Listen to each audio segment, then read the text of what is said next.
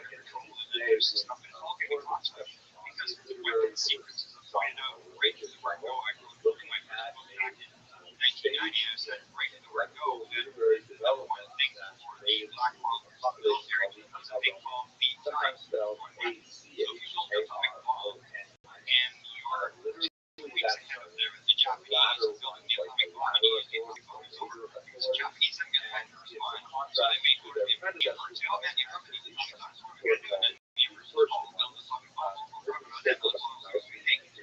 Well, 7 or 8 years, we're going to get some, and that's this lead time, and you're one day ahead of the opposition. So it's always going to be remind you of the discussion we had. You're trying to get ahead of the opposition, and you get use a weapon. And the excuse they'll always use for the classified is that we want to go to the rest of the story of China, and when it's the time is right, we'll give it to the one they always point out is GPS.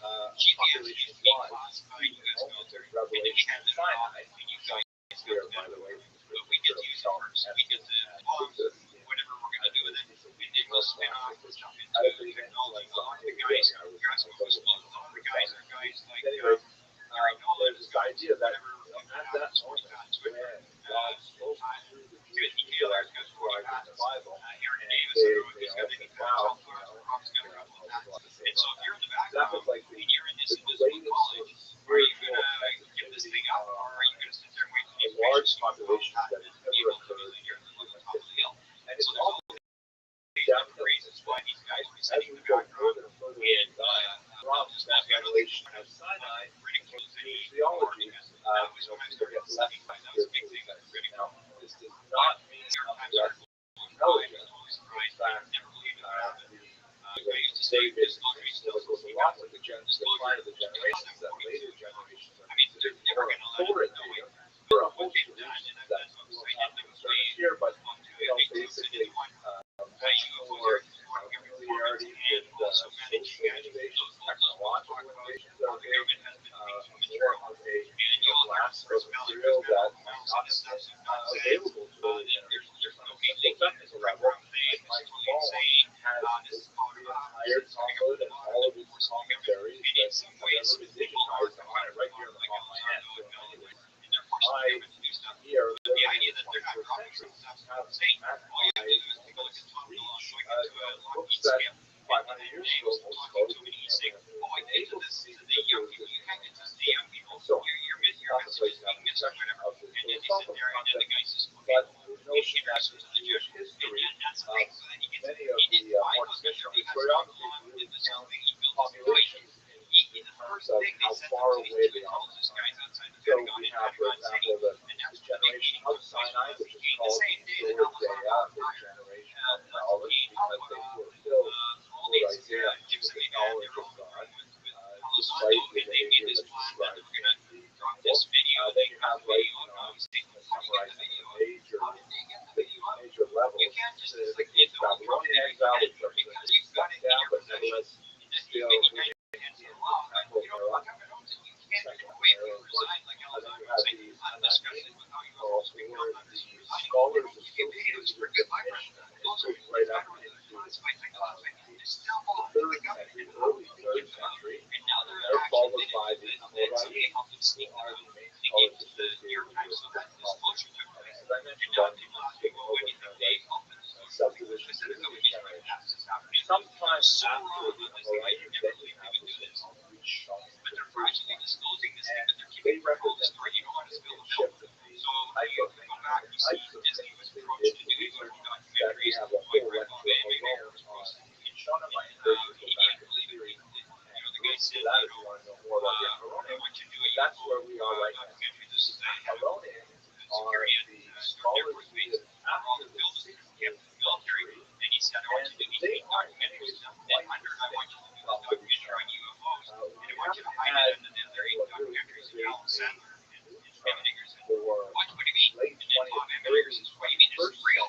He said, tell me, you're reading that stuff in the National Enquirer about the alien and my baby. This is absolute nonsense. And then he said to Charlie, let's actually think about, well, what exactly are they? But then Charlie said, well, right, saying, I told you that they're going to land on an Air Force base. The characteristics of the acronym and something that I haven't read a lot about it. And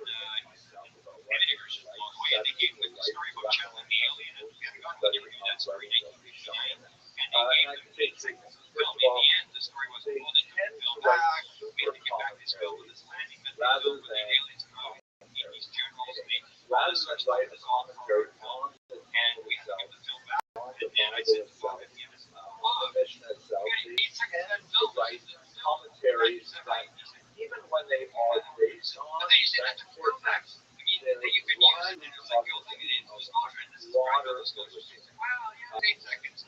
By way of contrast, for example, Maimonides will quote directly from the Talmud, but he will not spend a lot of time talking about other commentators. He will really base his halakhic discussions based on his own assessment of how to understand the Talmud. Whereas super commentaries are based on Maimonides' own assessment. So it tends to be sort of like meta-analysis rather than a first-order analysis. That's also, I think, very much characteristic of modern research in general, that you have to do like kind of a their research. Who else is on the topic on what they say? That's the kind of thing that academics tend to do much more so, humbly. Secondly, in terms of their expression, they are almost always written in the English.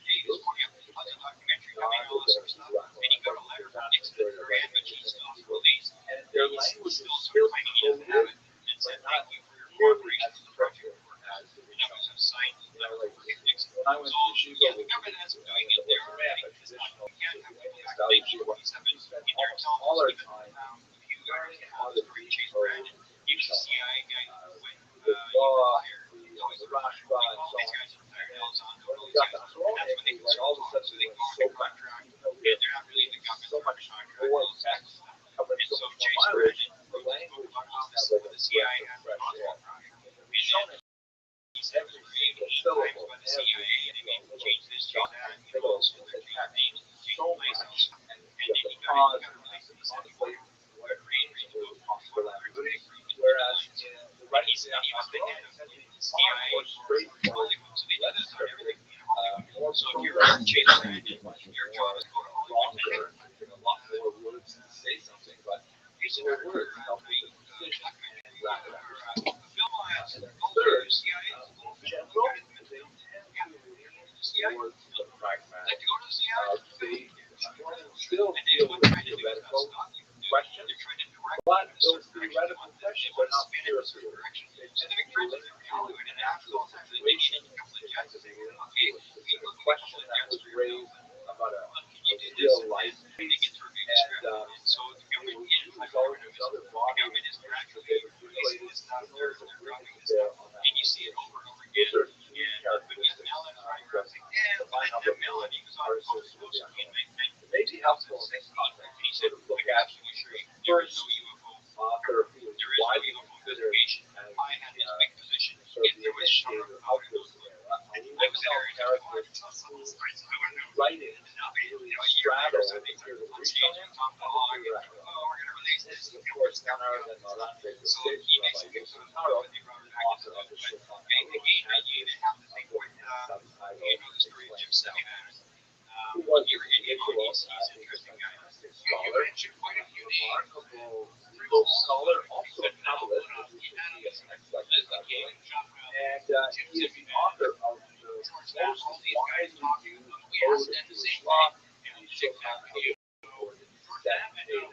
However, why don't we call him Aran, which is the title of respect, like our rabbi? Why don't we call him Aran Shulchan Aruch? Why don't we call him Aran Yosef, also by the way known as Hamid Kabbalah? This is really the model of all authorship. So the reason is because his magnum opus is not a Shulchan Aruch. In fact, he placed much less emphasis on the importance of the Shulchan Aruch. His latest work of scholarship is undoubtedly an incredible work called Yosef, which is a reshot style commentary on an earlier code called the Torah. And what he does with his work is he begins this kind of meta-analysis, but he really goes deeply into the sources.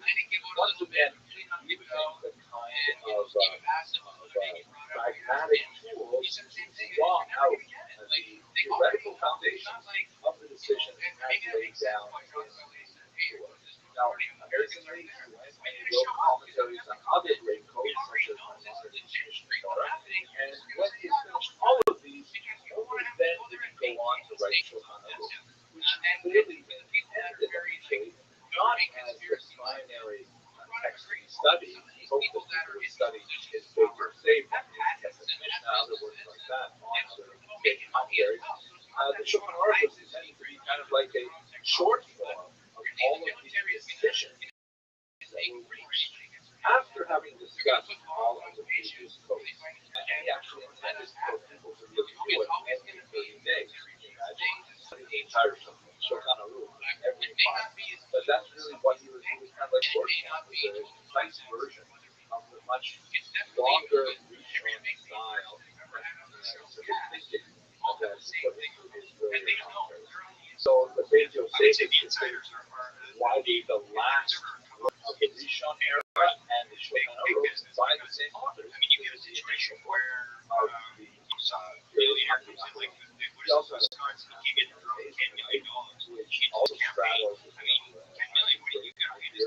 that's all words. Whoever's financing your campaign, you have to back. So these big guys are drawn in Europe, and you vote for the same sort of thing. You get an advantage, the same as if you're a big money guy.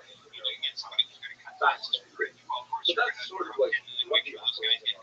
In the United States, what about money? Those are three right now. It's a long time, 5 centuries. Who's got the money and the government's changing. They always want to play this game. The president's stupid. He doesn't know what's going on with you. He's an idiot. And it's what you said. This thing, you go to Europe. So there are definitely saying, you need to be brave to play out, but otherwise, and Obama was looking for it. Rabbi very widely respected. They got some material, but it's always responsible liability that if you stand up and you can ask them questions, I don't know, and they want to protect us. They're kind of going on a negative not really my area of expertise. They say that historians shouldn't talk too much about it because we're like pressing our windows up against the glass.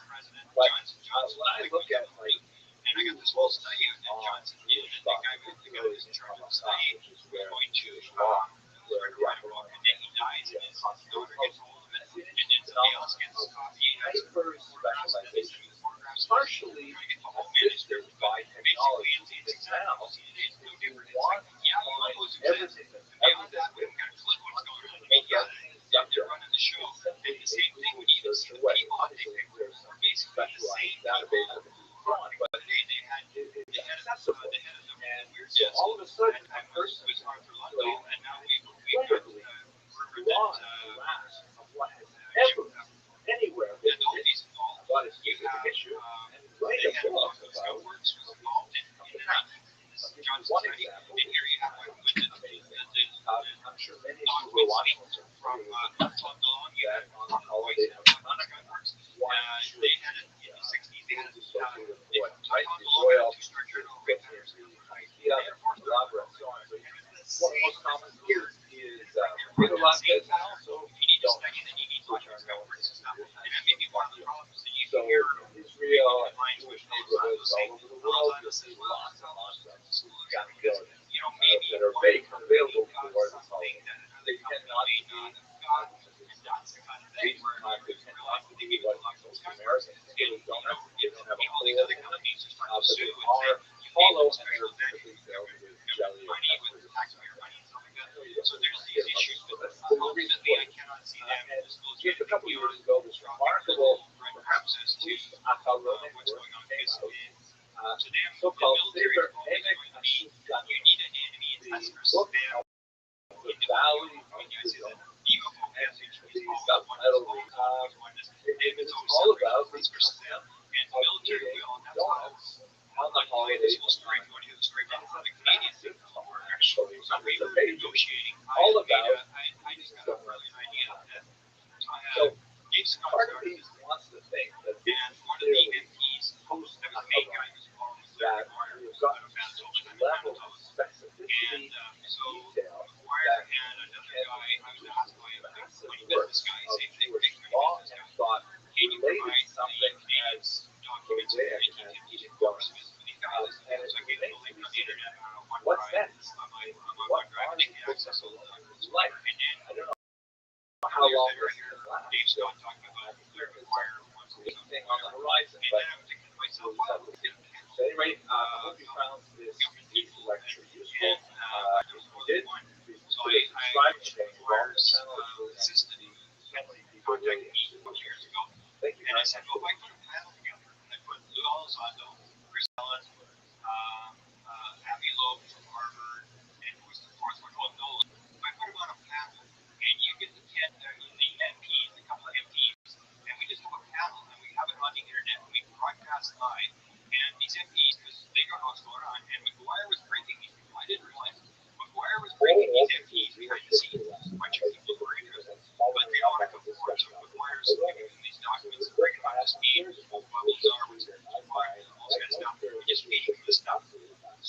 right? And he came back and said, yeah, we can do that. And I said, oh, okay, so indirectly I contact Elizondo.